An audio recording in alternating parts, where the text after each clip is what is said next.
जय श्री कृष्ण। नमस्कार। श्रीमद् भगवत गीता के अध्ययन की श्रृंखला में छठे अध्याय ध्यान योग आत्म संयम योग के आज के सत्र में सभी साध्यायियों का स्वागत एवं अभिवादन ओमकार के नाद के साथ प्रार्थना करेंगे।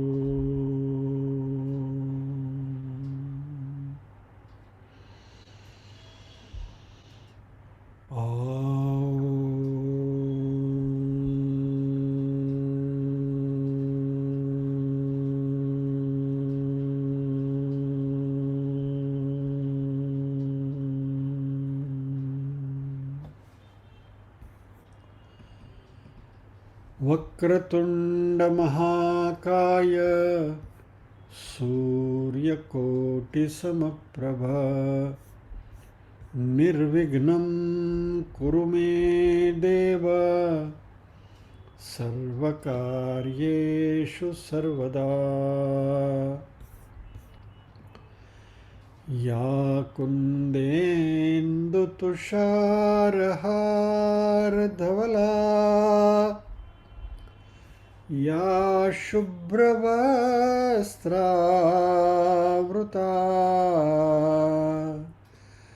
या वीणावरदण्डमण्डितकरा या श्वेतपद्मासना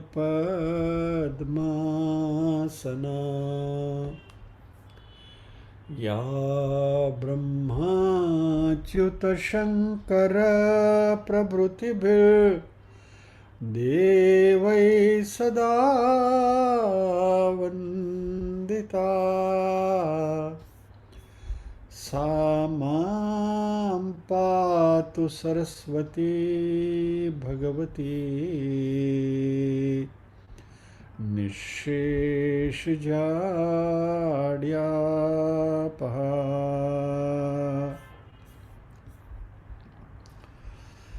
वसुदेवसुतं देवं कंसचाणूरमर्दनं देवकी परमानन्दं कृष्णं वन्दे जगद्गुरुम्। ॐ सहना भवतु सहनौ भुनक्तु सह वीर्यं करवावहै तेजस्विनावधीतमस्तु मा विद्विषावहै। ॐ शान्ति शान्ति शान्तिः। यत्र योगेश्वर कृष्णो यत्र पार्थो धनुर्धरः तत्र श्रीर्विजयो भूतिर्ध्रुवा नीतिर्मतिर्मम।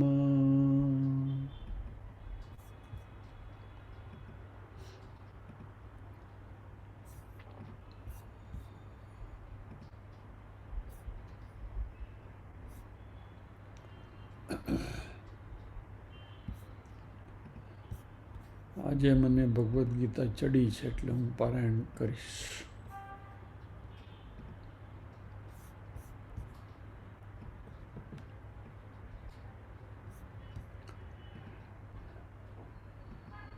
નીરુબેન છે પણ એમની ક્ષમા યાચના સાથે.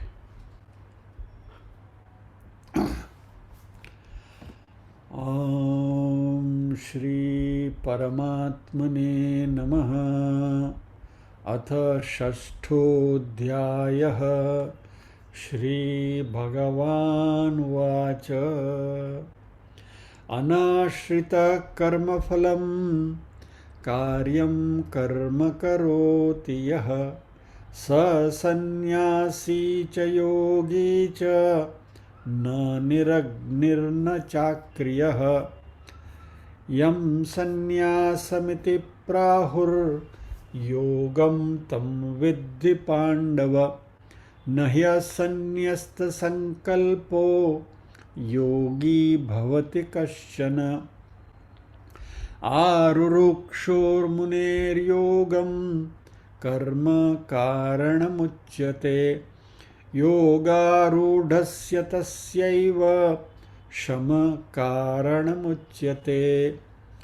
यदा हि नेन्द्रियार्थेषु न कर्मस्वनुषज्यते सर्वसंकल्पसन्न्यासी योगारूढस्तदोच्यते। उद्धरेदात्मनात्मानं नात्मानमवसादयेत्। आत्मैव ह्यात्मनो बन्धुरात्मैव रिपुरात्मनः। बन्धुरात्मात्मनस्तस्य येनात्मैवात्मना जितः। अनात्मनस्तु शत्रुत्वे वर्तेतात्मैव शत्रुवत्। जितात्मनः प्रशान्तस्य परमात्मा समाहितः। शीतोष्णसुखदुःखेषु तथा मानापमानयोः। ज्ञानविज्ञानतृप्तात्मा कूटस्थो विजितेन्द्रियः। युक्त इत्युच्यते योगी समलोष्टाश्मकाञ्चनः। इस श्लोक के ऊपर हमारा अध्ययन जारी है।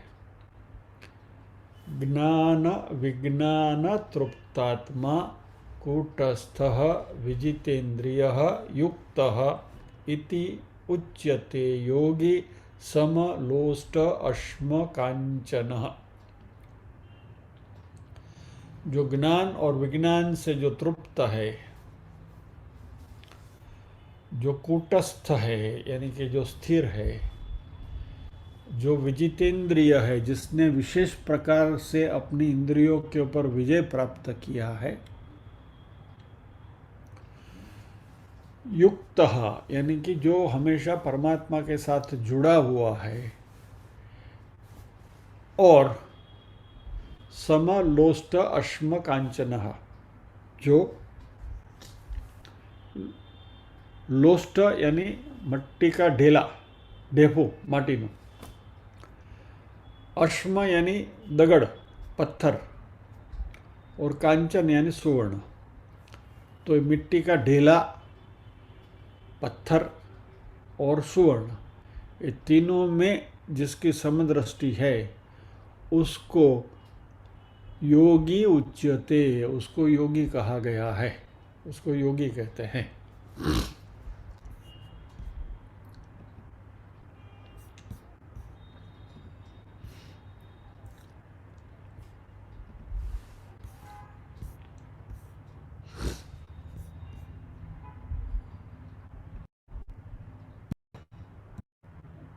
गत सत्र में हम इस बात की चर्चा कर रहे थे कि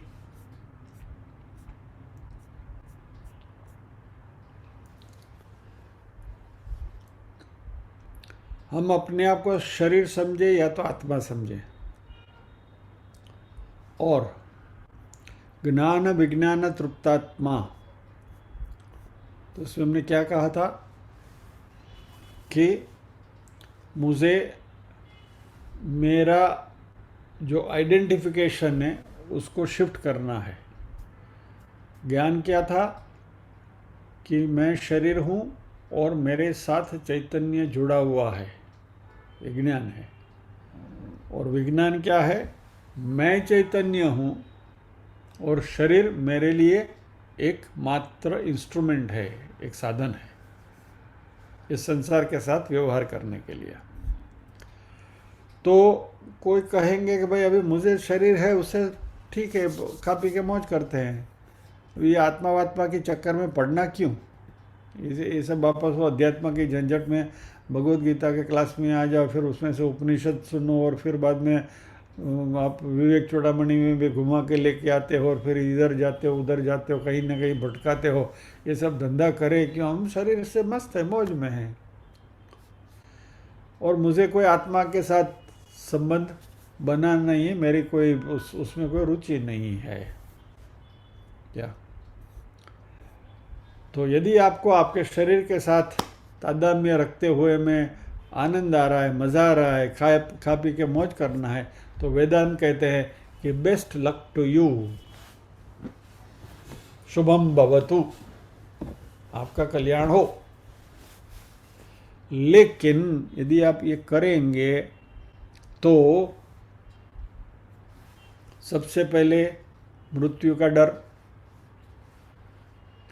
फिर बाद में वृद्धावस्था का डर, फिर बाद में शरीर को लगने वाले रोगों का डर, यानी रोगग्रस्त शरीर का होने का डर, ये सारी चीज़ें जो हैं यह हमें नहीं सताती है। यदि आपको इस किसी का डर नहीं है तो आप शरीर के साथ तादात्म्य बनाए रखिए और मौज करिए।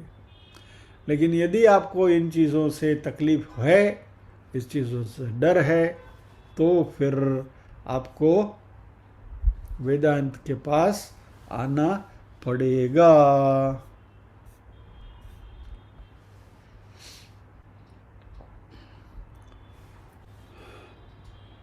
तो मैं नित्य शुद्ध बुद्ध मुक्त, हमेशा मुक्त, इटर्नल, शाश्वत मेरा स्वरूप है। यह यदि मुझे इसके बारे में जानकारी प्राप्त करना है तो वेदांत कहता है कि क्या मैं आपकी मदद कर सकता हूँ। आपको एग्जाम्पल दिया गया था, रेलवे स्टेशन में या तो बस स्टेशन पे या तो कहीं भी वो बोर्ड लगा हुआ रहता है कि मैं आई हेल्प यू, बराबर है।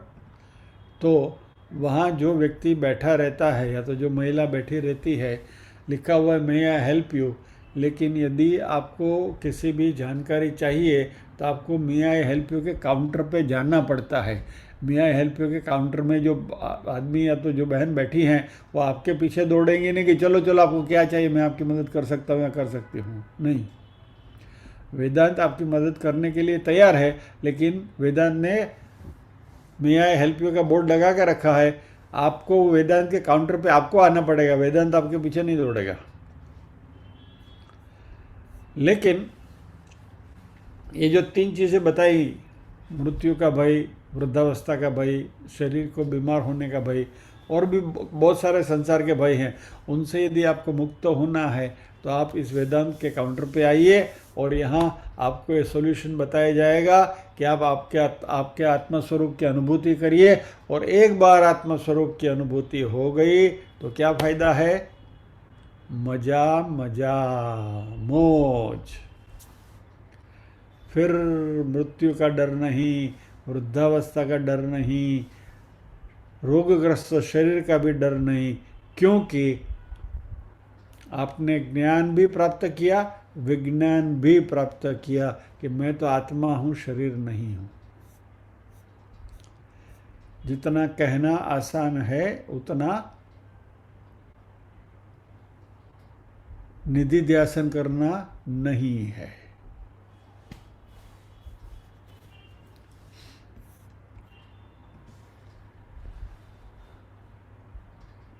मैं आत्मा हूँ, मैं शरीर नहीं हूँ, शरीर से मेरा कोई लेना देना नहीं है। कोई बीमारी होती है तो शरीर को होती है, जिसकी बीमारी है उनसे जाके पूछिए कि भाई ये बात सही है क्या। सिर्फ खांसी सर्दी भी हो गई तो भी हम परेशान हो जाते हैं, और हमें बात करनी है कि मैं आत्मा हूँ, शरीर के साथ मेरा कोई लेना देना नहीं है। जरा निधि ध्यासन करके तो देखते हैं। अभी जब खांसी हो गई, सर्दी हो गई, बुखार हो गया, पैर में दर्द हो रहा है, બરાબર, મૂંચ આ ગઈ કમરમાં દુખે, ક્યાંક બીજું કંઈક થાય, માથું દુખે, तो तभी सोचने का कि मैं तो आत्मा हूँ, ये तो सब दर्द हो रहा है शरीर को हो रहा है, मेरा शरीर से क्या लेने देना। और यदि शरीर की यदि हम विस्मृति कर सके तो फिर मौज ही है। और उसका बेस्ट एग्जाम्पल है दांत में दर्द होना। भला मानस ने छक्का छूटी जाए, दांत में दर्द शुरू हुआ तो इस मैं शरीर नहीं हूं, मैं आत्मा हूं वाली बात कहाँ गायब हो जाएगी पता भी नहीं चलेगा। बट धीरे धीरे इसके अभ्यास से इसकी इंटेंसिटी कम कर सकते हैं।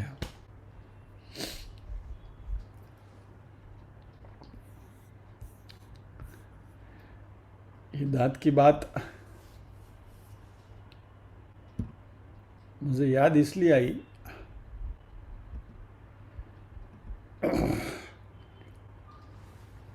कि मेरी एक दाढ़ जो है ना उसमें प्रॉब्लम था,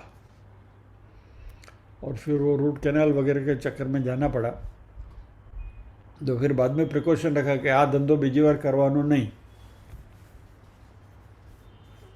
better to be careful rather than going to the dentist. लेकिन ये भगवद गीता का अध्ययन करते करते मैं शरीर नहीं हूँ, मैं आत्मा हूँ, शरीर को जो होता है होने दो, थोड़ा थोड़ा ऐसा थोड़ा चढ़ता है ना ऐसा, तो ऐसा थोड़ा चढ़ा हुआ था। तो वो तभी वो दाढ़ जो है उसका वो रूट कैनल जिसको करना, तो फिर उसको बोला इसको निकालना पड़ेगा। बोला ठीक है निकाल दो। निकालने के बाद यहाँ रुई की पोती लगाकर, टूथ वॉज एक्सट्रैक्टेड, वहाँ फिर वो ये लगाते हैं ना, रुई लगा के आपको बेचते हैं। 1 घंटा उसके बाद मैंने क्लास किया था।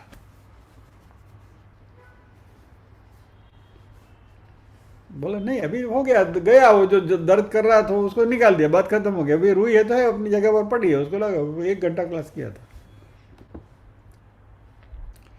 तो ये बात आपको इसलिए कह रहा हूँ कि I am not trying to wag my tail, please don't misunderstand me. लेकिन जीवन में जब भी ऐसे प्रसंग आते हैं तभी ये बात हमें याद आनी चाहिए कि भाई यस, तो क्या होगा, दर्द की इंटेंसिटी कम हो जाएगी। शरीर जो हमें सताता है, दर्द जो हमें सताता है, वह उसकी इंटेंसिटी कम हो जाएगी, यानी to that extent we will be more comfortable. So ये ज्ञान विज्ञान तृप्तात्मा, और वो कैसा है, विजितेंद्रिय, जिसने इंद्रियों के ऊपर विशेष प्रकार से विजय प्राप्त कर लिया, यानी कि you have mastered yourself. Mastered yourself यानी mastered your body mind complex, यानी शरीर की इंद्रियों के ऊपर विजय है, मन के ऊपर भी विजय है, बुद्धि के ऊपर भी विजय है। मन बुद्धि चित्त अहंकार और शरीर सब कुछ। ऐसा व्यक्ति ज्ञान विज्ञान तृप्तात्मा होता है, और विजितेंद्रिय जो होता है उसको यहाँ भगवान कहते हैं कि कूटस्थ है। कूटस्थ यानी person who is अनशेकन of any event in the life.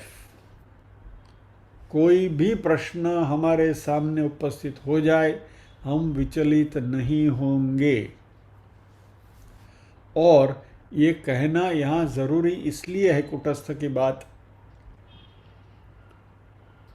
भगवान ने ये माया बनाकर एक ऐसी खूबी करके रखी है कि हमारे आँखों के ऊपर लिटरली पट्टी बांध के रखी है। यानी ये चर्म चक्षु नहीं, इसे तो हम देख रहे हैं, लेकिन जो हमारा प्रज्ञा चक्षु है इसके ऊपर भगवान ने पट्टी बांध के रखी। कैसी पट्टी बांध के रखी है, न जाणू जानकी नाथे सवारे शू थवानुं छे, कल क्या होगा पता नहीं है। कल क्या नहीं, अभी 1 घंटे के बाद क्या होगा पता नहीं है। 5 मिनट के बाद क्या होगा पता नहीं है, नेक्स्ट मोमेंट में क्या होगा पता नहीं है।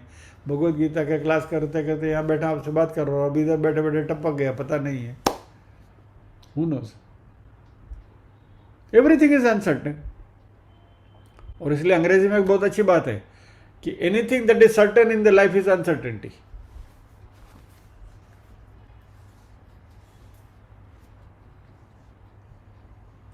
यानी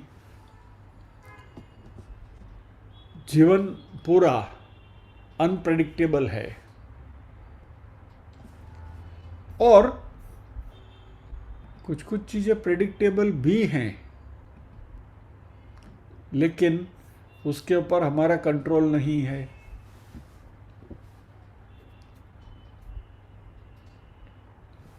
चलो एक आपको भौतिक एग्जाम्पल दूं, फिर एक सांसारिक एग्जाम्पल से इस बात को समझने की कोशिश करें। मान लीजिए कि सुनामी आने वाली है, साइक्लोन आने वाला है ना। अभी वैज्ञानिक साधन वगैरह है तो इट इज़ प्रेडिक्टेबल कि भाई साइक्लोन आने वाला है, बट इट इज़ अनकंट्रोलेबल। आप उसको प्रेडिक्ट कर लिया आपने, लेकिन कंट्रोल नहीं कर पा रहे हो, बराबर। सो दो, पहली बात हमने क्या करी, लाइफ इज टोटली अनप्रेडिक्टेबल। अच्छा, another dimension is suppose if something is predictable फिर भी इट इज अनकंट्रोलेबल। तो ये बात हुई सुनामी की। हमारे जीवन में भी ऐसी सुनामी आती है। बेटा सयाना हो गया, उसकी शादी करनी है, वो प्रेडिक्टेबल इवेंट है कि बेटे की शादी होने वाली है। उसके बाद में क्या होने वाला है इज अनप्रेडिक्टेबल।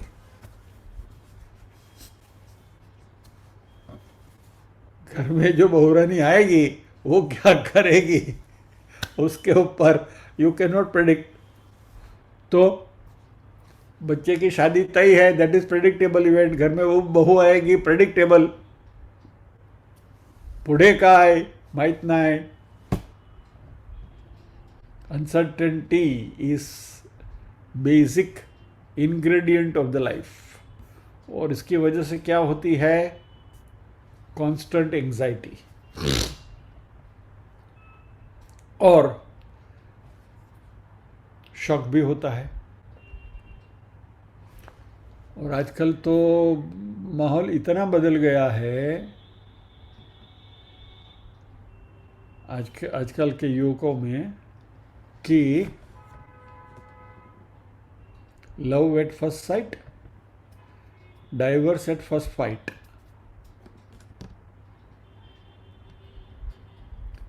शादी करते हैं, हनीमून पर जाते हैं, और वापस आके सीधे लॉयर के पास, डाइवर्स के पेपर तैयार करो।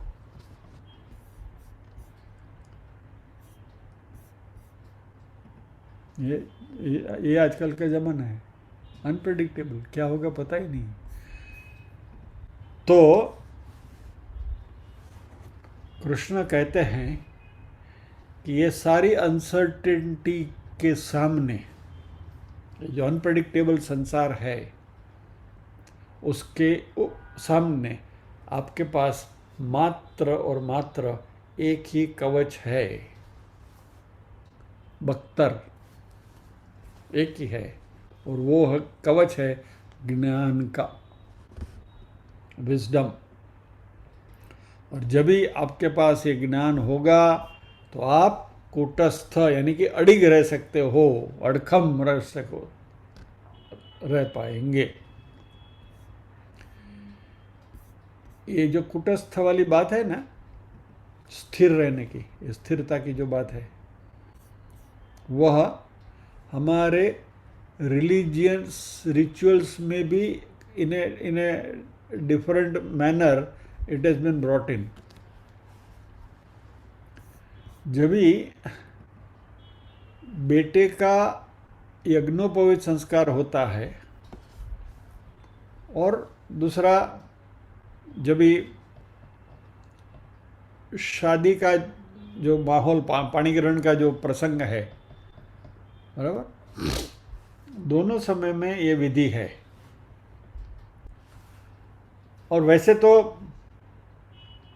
यज्ञोपवीत में कहा जाता है कि लग्न के जैसे शादी के जैसी पूरी पूरी विधियां हैं उसमें मोरलेस, खाली सिर्फ घर में बहू नहीं आती उतना फर्क है, ऐसा कहा जाता है। और जनोयुद्ध એટલે બધી જ विधि सेम लग्न જેવી જ થાય, खाली घेर बहू ना आवे, ऐसा कहा जाता है। Most of the rituals are more or less similar. उसमें एक टिपिकल रिचुअल है, दोनों में कॉमन है, और उसमें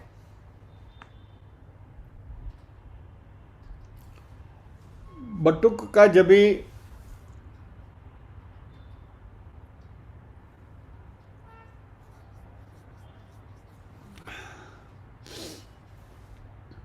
गुरु के घर जाने के लिए जब भी उसको जो दीक्षा दी जाती है ना, दंड लेकर जब भी अपने के बड़ो रोठो वाला ने जो प्रसंग है, वहाँ उसको जाने से पहले वहाँ एक पत्थर जैसा रखा हुआ रहता है और बोलते हैं कि उसके ऊपर अपना पैर का अंगूठा लगाओ, और तभी श्लोक बोला जाता है। और इस प्रसंग को, इस विधि को अस्मारोहणम कहा जाता है।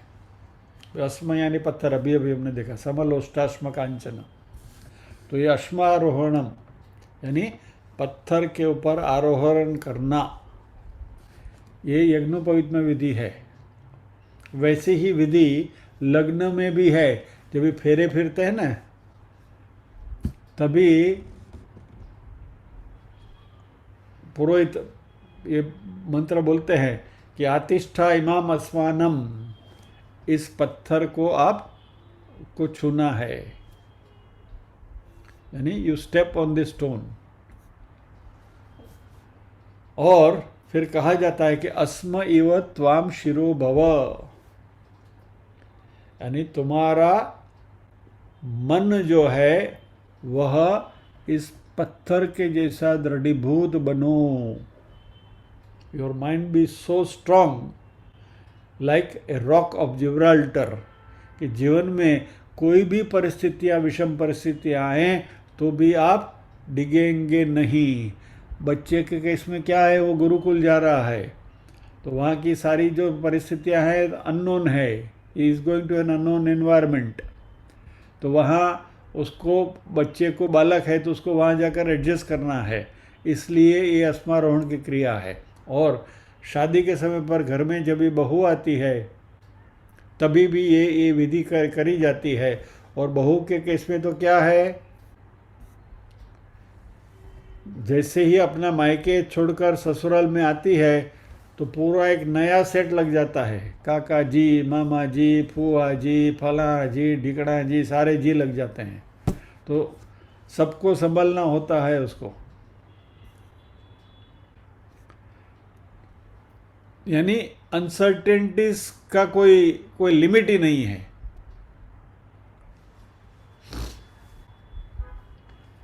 इस बात के ऊपर से मुझे एक बात याद आ रही है। यानी संसार में आना और खास करके लड़की का मातृत्व पाना, एक जस्ट इमेजिन है, ये सिनेरियो आप जरा सोचिए इसके बारे में, कितना ट्रांसफॉर्मेशन होता है।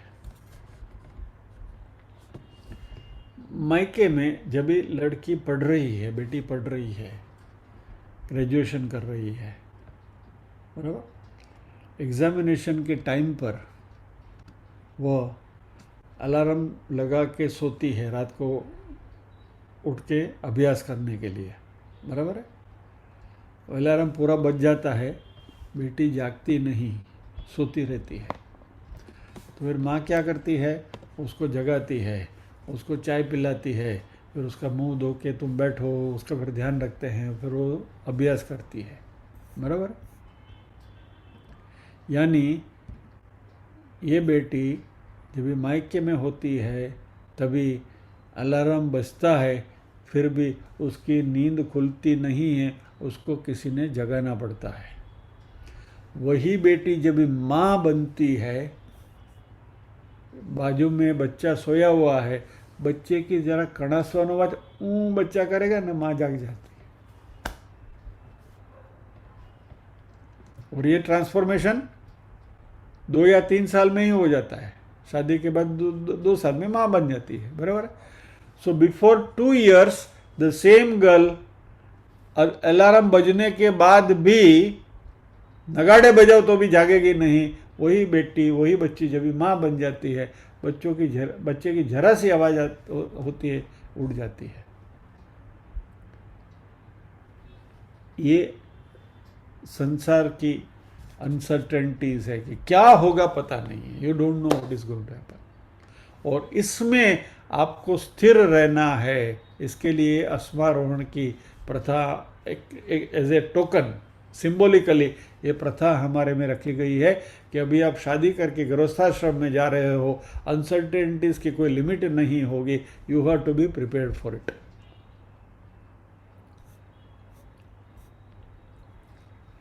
तो यहां कृष्ण कहते हैं कूटस्थ। तो इस तरीके से जो ज्ञान विज्ञान तृप्तात्मा है वह जीवन के किसी भी प्रसंग में कभी डिगता नहीं, हिलता नहीं, इट डजंट गेट परटर्ब्ड। कोई भी ट्रॉमेटिक शॉकिंग एक्सपीरियंस होगा। और मैं तो इसके other side also will look at the coin, other side of the coin, कि जीवन में खुशी का भी बहुत बड़ा प्रसंग भी आ जाएगा तो भी वो एकदम ये नहीं हो जाएगा, he will not be in jubilation. वो भी उतनी स्थिरता से लेगा जितनी स्थिरता से वह ट्रॉमेटिक प्रसंगों को भी लेते हैं। तो ऐसा व्यक्ति जो है वह कुटस्थ है, स्थिर है। और कुटस्थ की बात हमने लास्ट टाइम करी थी। वह सुनार की दुकान में जो एरण होती है जिसके ऊपर वो दागिना रख के वो उसको शेप देता है, तो वो दागिना जो जो अलंकार जो बनते हैं वही जीवन के आने वाले विविध प्रकार के प्रसंग है, उसके ऊपर जो डिज़ाइन होती है वही संसार के प्रसंगों की डिज़ाइन है। और वो कुटस्थ जो है वो अपनी जगह पर कायम रहता है, उसके ऊपर कितनी भी डिज़ाइन बने, सुख की या दुख की, विचलित नहीं होता, ये कुटस्थ है। और इसको योगी इति उच्यते, ऐसे व्यक्ति को योगी कहा गया है। तो योगी माने युज धातु से बना हुआ है, जो जुड़ा हुआ है परमात्मा से और सतत 24/7 जो परमात्मा से जुड़ा है, यानी कि जिसको आत्मा स्वरूप की झांकी हो गई है, जिसको मैं आत्मा हूँ, मैं शरीर नहीं हूँ की प्रतीति हो गई है, निधि ध्यासन पक्का हो गया है, इसको योगी कहा गया है। और ऐसा योगी का स्वभाव क्या है, नेचर क्या है? समलोष्टाश्म कांचनः। सम यानी समता, इक्वानिमस माइंड। लोष्ट जैसे कहा मिट्टी का ये ढेला, अश्म यानी पत्थर, और कांचन यानी सुवर्ण।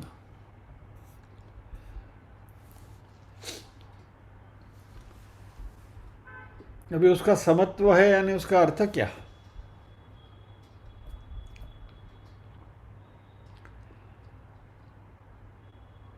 मिट्टी के ढेले को घर में तिजोरी में रखेगा और सोने की लकड़ी घर में पड़ी है तो रास्ते पे फेंक कर आएगा? नहीं, व्यवहार में जो करना है वही करेगा। He knows what is the difference, you understand the difference. लेकिन इसके साथ कोई राग द्वेष नहीं है।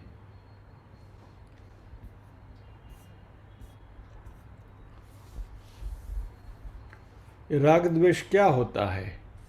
किसी वस्तु के साथ, यहाँ स्पेसिफिकली भगवान वस्तु का एग्जाम्पल दे रहे हैं।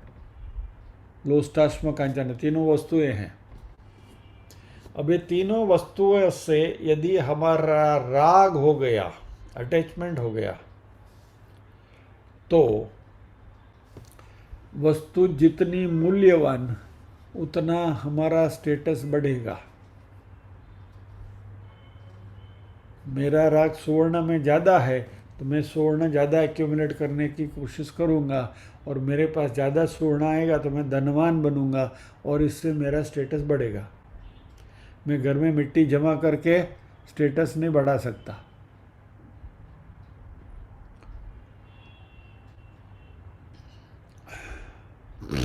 तो ये जितनी बहुमूल्य चीज़ें हैं उससे मेरा स्टेटस बढ़ता है, स्टेटस बढ़ने से मेरी खुशी बढ़ती है, और मेरी खुशी बढ़ने की वजह से मेरी सलामती बढ़ती है, सिक्योरिटी। मेरे पास इतना धन है तो I am safe, I am secure.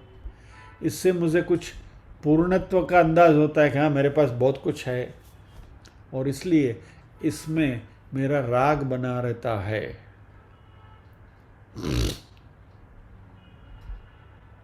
और कोई ऐसी चीज़ है जिससे मेरा स्टेटस में कमी आने वाली है, या तो मेरी खुशी में कमी आने वाली है, या तो जिससे मेरे सिक्योरिटी कम होने वाली है, इसमें मेरा द्वेष होता है। और ज्ञानी जो है ये दोनों में से मुक्त है, इज फ्री फ्रॉम राग और द्वेष दोनों। भगवद गीता में आप देखिएगा बार बार अलग अलग तरीके से इस राग द्वेष की बात आती है। अलग अलग कॉन्टेक्स्ट में ultimately things are boiling down to these two things only, राग और द्वेष। और ये राग और द्वेष जितने तीव्र हैं हमारे, उतनी हमारी दिमागी खलबली ज़्यादा, और इतना हमारा बंधन संसार के साथ ज़्यादा स्ट्रॉन्ग होता है। और राग द्वेष जितने कम होते जाते हैं उतना संसार से हमें मुक्ति मिलती है।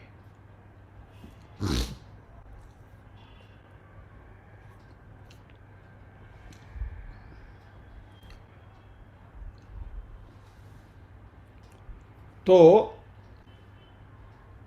धीरे धीरे हमें इस बात की समझ बनानी है और इस बात का अध्ययन करते रहना है, सोचते रहना है इस बात के ऊपर कि संसार की वस्तुएं हैं, वह मेरा पूर्णत्व बढ़ाती नहीं है, वो मेरा स्टेटस बढ़ाती नहीं है।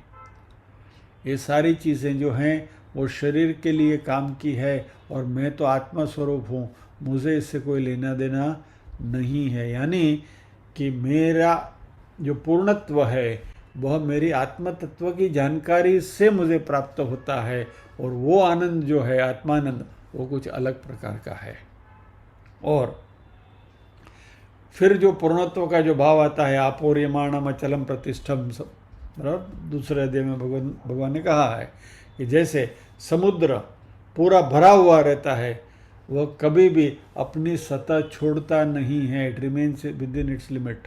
कितना नदियों का कितना भी जल उसमें आने लगे, खास करके जो भी बाढ़ आती है, गंगा जैसी नदी में बाढ़ आती है तो सारा पानी समुद्र में उंडेला जाता है, फिर भी समुद्र अपनी सतह छोड़ता नहीं है। इसी तरह संसार की खुशियों की बाढ़ भी हमारे में आने लगे, फिर भी हम हमारी समत्व की सतह को छोड़ेंगे नहीं।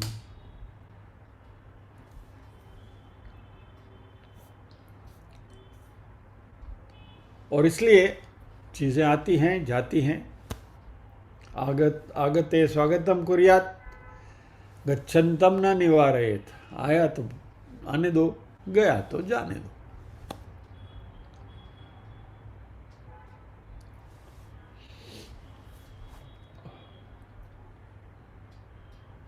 चलिए एक और संसारिका की बात करते हैं।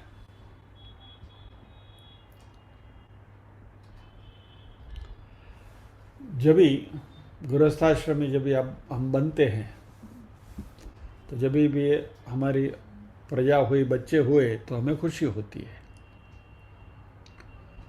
और ये बच्चे हमारे ऊपर आधारित होते हैं, समझने की बात है। पर्टिकुलरली जिस एज ब्रैकेट में हम सब बैठे हैं, इनके लिए बात खास उपयोगी है, इसलिए थोड़ा ध्यान से सुनिए।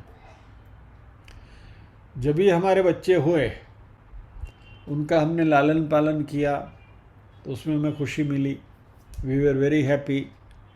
और इन बच्चों को हमने अपने हिसाब से स्वतंत्र बनने की ट्रेनिंग दी। बराबर. We train them so that they can become self-dependent or rather independent. और वो बच्चे जब भी इंडिपेंडेंट हो जाते हैं तो तभी हमें तकलीफ होती है. पूछता भी नहीं मुझे कुछ, अपने हिसाब से सब कुछ करता रहता है. नेवर आस्क्स मी. सो क्या होता है? We become dependent on children's dependence on us, and that makes us happy. We become dependent on children's dependence on us. That makes us happy. यानी बच्चे घर में फिर 40, 45, 50 साल का बेटा है, वो भी पिता से छोटी छोटी बातों में पूछने के लिए आता है तो पिता को अच्छा लगता है. Because my son is dependent on me. छोकरो मैंने पूछीने ज બધું करे. हाँ, यह जो खुशी पाने की हम कोशिश करते हैं, यह इट इज़ एन एबरेशन. और जब भी बच्चे हमसे पूछते नहीं हैं तो हमें तकलीफ होती है. We become angry. હવે પોતાની જાતને મોટો સમજવા માંડ્યો કે પૂછતો જ નથી, ગાંઠતો જ નથી. बराबर. सो यहाँ ये जो कुटस्थ की बात है, स्थिर रहना किसी भी परिस्थिति में, वह यानी साइकोलॉजिकली इंडिपेंडेंट रहना, मन से अपने आप को इस सभी से मुक्त करना, ये बिल्कुल ज़रूरी है.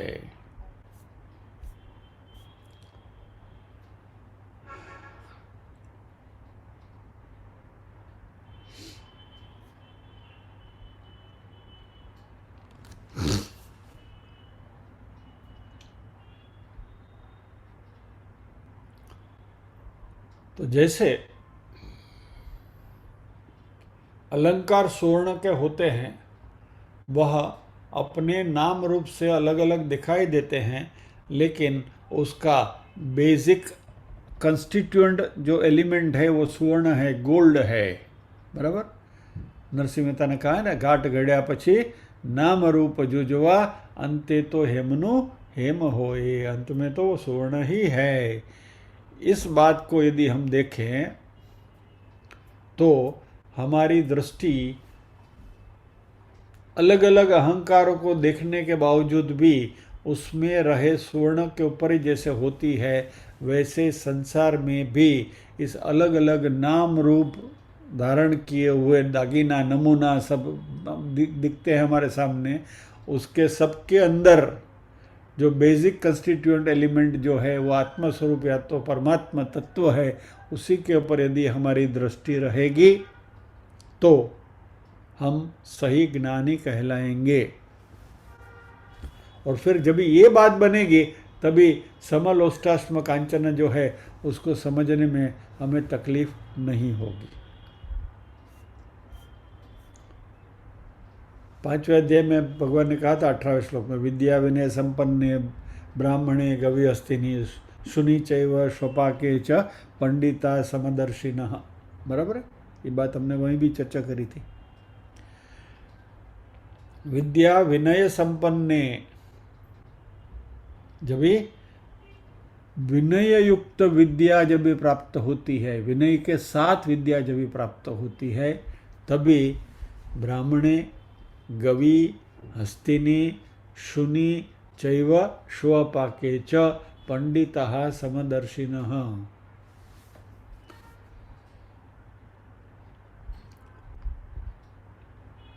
पंडित जो है वो समदर्शी होते हैं. किसमें? ब्राह्मण में, गाय में, हाथी में, कुत्ते में और चांडाल में. सभी को समदृष्टि से देखता है. सबको एक ही दृष्टि से देखेगा क्या? हमने 5वें अध्याय में इसके ऊपर गहरी चर्चा करी थी. वही बात यहाँ समलोष्टाश्म कांचन में भगवान दोहरा रहे हैं.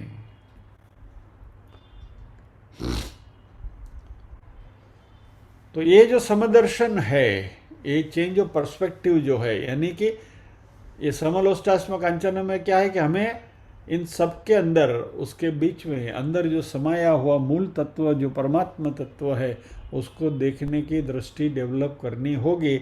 और ऐसा व्यक्ति जो है वह कूटस्थ हो सकता है, यानी कि ऐसा व्यक्ति जीवन के किसी भी प्रसंग में हिलेगा नहीं।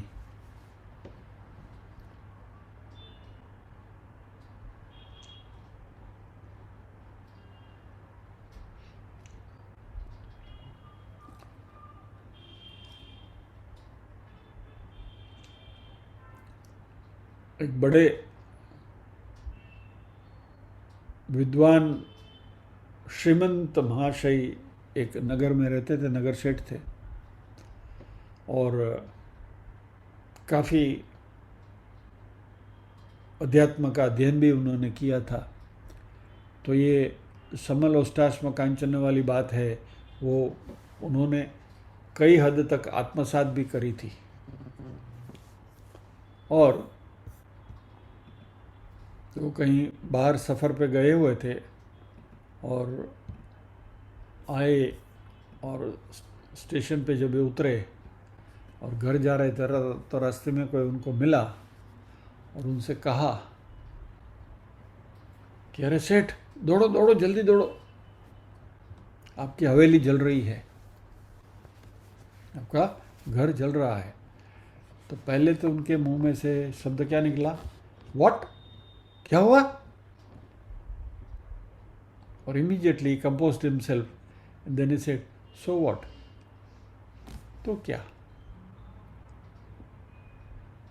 ये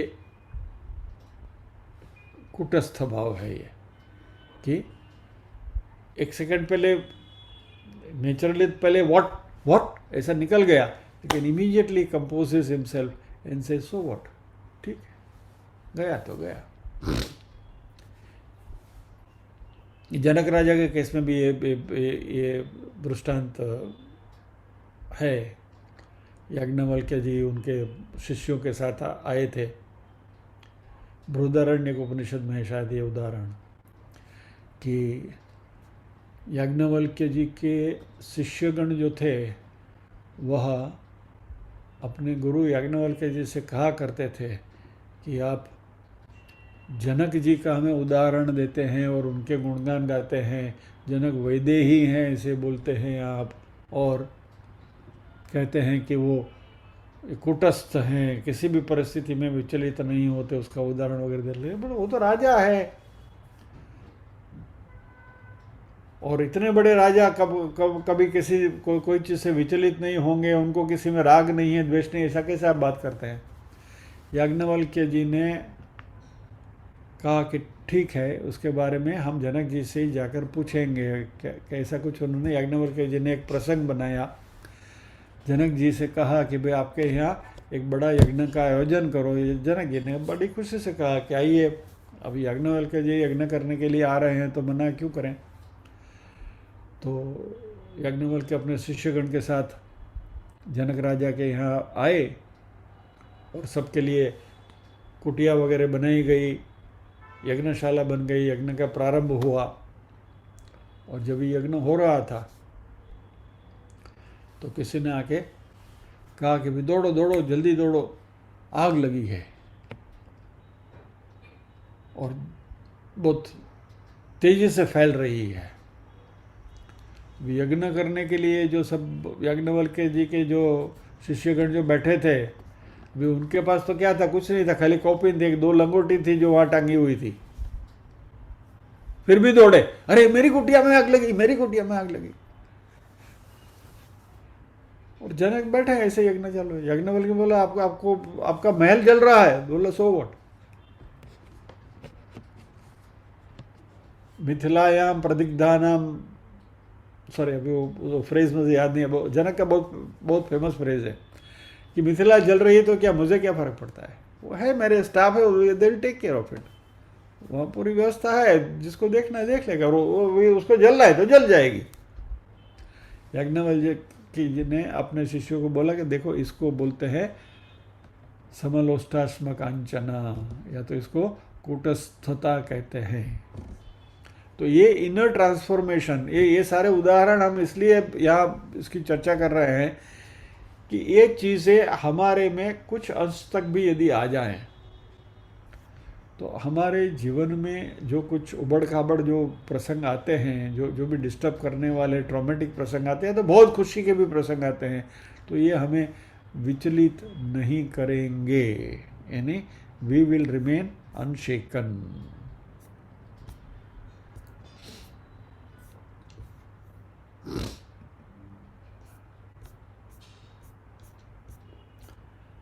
इस विषय के ऊपर थोड़ी और भी चर्चा करनी है, लेकिन आज अभी एना मंडन नत करवा, we are almost reaching the time. तो आज प्रार्थना करेंगे और विल कंक्लूड हियर ओनली। आज के विषय को यहीं हम विराम देंगे।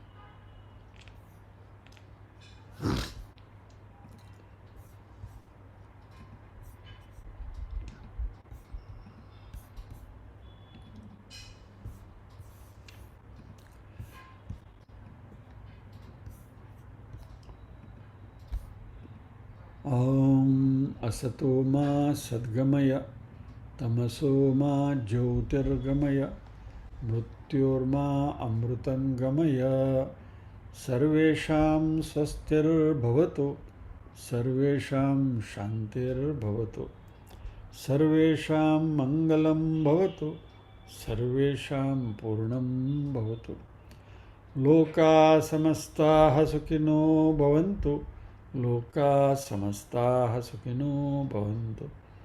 नाहं कर्ता हरिः कर्ता, हरिः कर्ता हि केवलम्। ओम शांति शांति शांति। सभी के हृदय कल में विराजमान परम कृपालु परमात्मा को वंदन करते हुए आज के सत्र को विराम देते हैं। अगले शुक्रवार फिर मिलेंगे इसी श्लोक के साथ। जय श्री कृष्ण।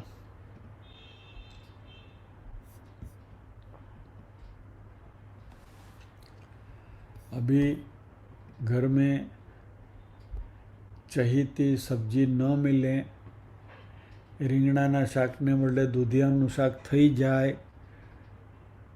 તો સમલોષ્ટાસ્મ કાંચન, क्या फर्क पड़े, 100 वोट, बराबर। चल, जय श्री कृष्ण।